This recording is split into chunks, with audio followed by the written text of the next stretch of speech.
రాత్రి సఫిల్గూడలో కట్టమైసమ్మ గుడి దగ్గర గుడిలోనే ఒక ముస్లిం యువకుడు వచ్చి మలమూత్రం చేసి దేవి విగ్రహం ముందు చేతులు కాళ్ళు కడుక్కొని ఒళ్ళు కడుక్కొని స్పష్టంగా సీసీటీవీలో కనబడతా ఉన్నది.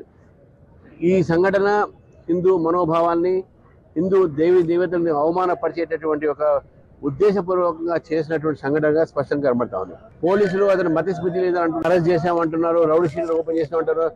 ఏది చెప్పినప్పుడు కూడా ఇద్దరు వచ్చారు, ఈ పని చేశారు. ఇది ఈ సంఘటన ఏదో ఒకసారి జరిగినట్టు కాదు. గతంలో కీసరలో కూడా హనుమంతుడి విగ్రహాన్ని అట్నే ధ్వంసం చేశారు. ముత్యాలమ్మ గుడిలో కూడా ఒక విగ్రహాన్ని తీసుకొని ధ్వంసం చేశారు. ఈ రకమైనటువంటి హిందూ దేవాలయం మీద దాడులు జరుగుతూ ఉన్నాయి. ఇది ఉద్దేశపూర్వకంగా కొంతమంది వ్యక్తులు, కొన్ని సంస్థలు రాజకీయమైనటువంటి బలంతో ప్రేరితమై ఇవన్నీ పనిచేస్తూ ఉన్నారు. కాంగ్రెస్ పార్టీ వచ్చినప్పటి నుంచి హిందూ దేవాలయాల పైన దాడి పెరిగింది.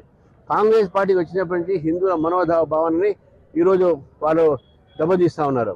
కాంగ్రెస్ పార్టీ వచ్చినప్పటి నుంచి హిందువులు ఈ యొక్క రాష్ట్రంలో సురక్షితంగా లేదు అనేటటువంటి భావన వస్తూ ఉన్నది. అది కాబట్టి ఇటువంటి వ్యక్తుల మీద తప్పకుండా చర్య తీసుకోవాలి.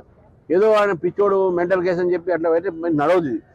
నిజంగా నేను ఒక మానవ హక్కుల్ని అన్ని కూడా నేను గౌరవించే వ్యక్తిని. కానీ ఇటువంటి పనులు చేస్తే, మనోభావాన్ని దెబ్బతీస్తే, మత సామరస్యాన్ని దెబ్బతీసేటువంటి ప్రయత్నం చేస్తే ఇటువంటి వాళ్ళని పోలీసులు ఎన్కౌంటర్ చేస్తేనే ఇది ఒకటే మార్గం తప్పకదే, లేకుంటే వీళ్ళు వినేటోళ్ళు కారు. ఇటువంటి సంఘటనలు అన్నీ కూడా పెరుగుతూ ఉంటాయి.